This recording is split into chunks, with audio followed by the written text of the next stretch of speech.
So I remember being a kid and watching Avatar Legend of Korra and just being really disappointed with the character of Bolin.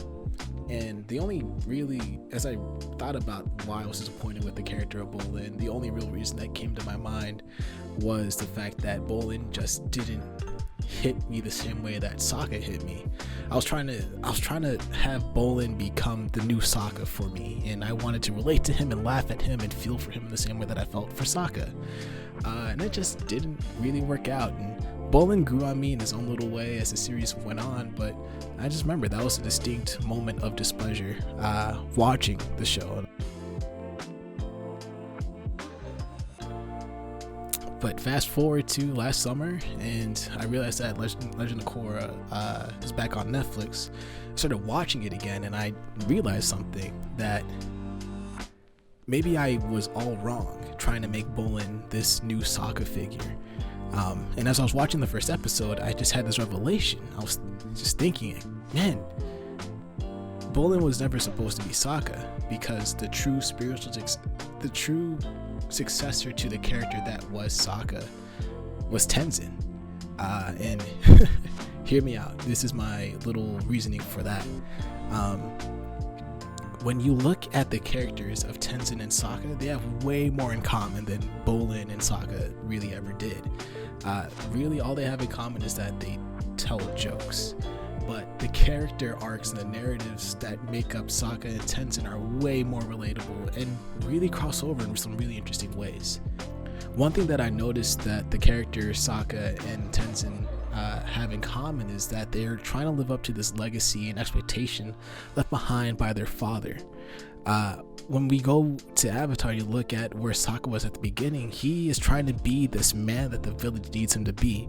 All the other men in the Water Tribe village, in the Southern Water Tribe village, have gone up to go to war against the Fire Nation.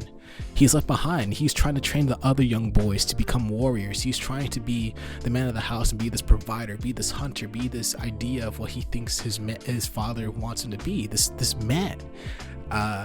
And that's something that you see him grow throughout the whole series. He's constantly trying to live up to that expectation that he thinks his dad has of him. You also see this happen with Tenzin.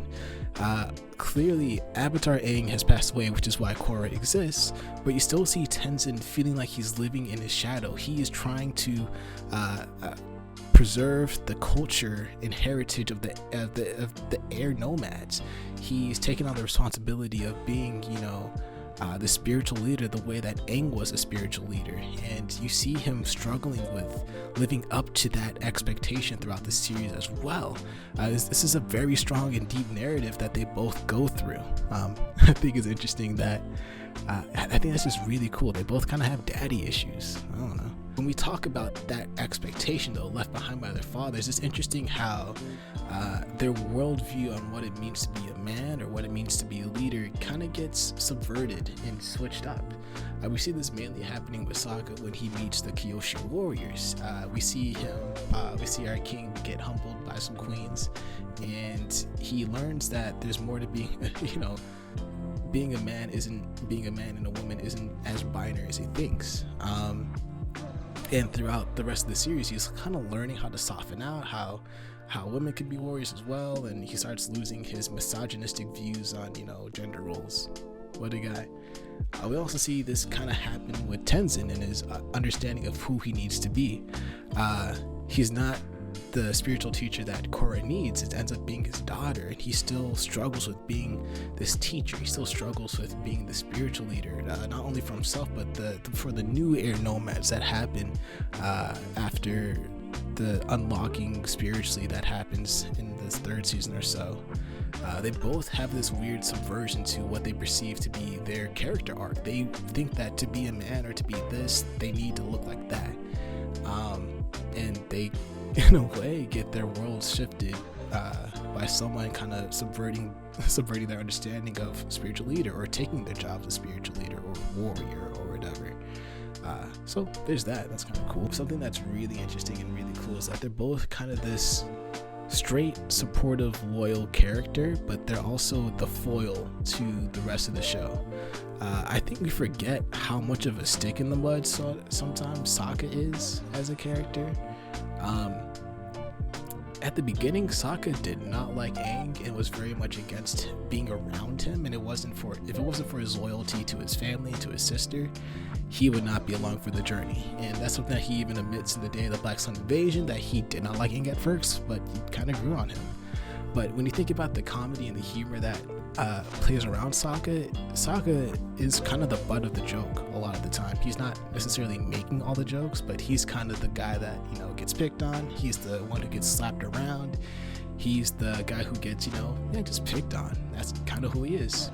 We notice the same thing with Tenzin. Tenzin's the straight foil, you know, stick in the mud guy who doesn't like to have too much fun, really, and he's kind of the butt of the joke in the series. They're both this supportive foil to the Avatar. They're kind of reluctant friends, reluctant sidekicks to the Avatar, and their goal of, you know, saving the world.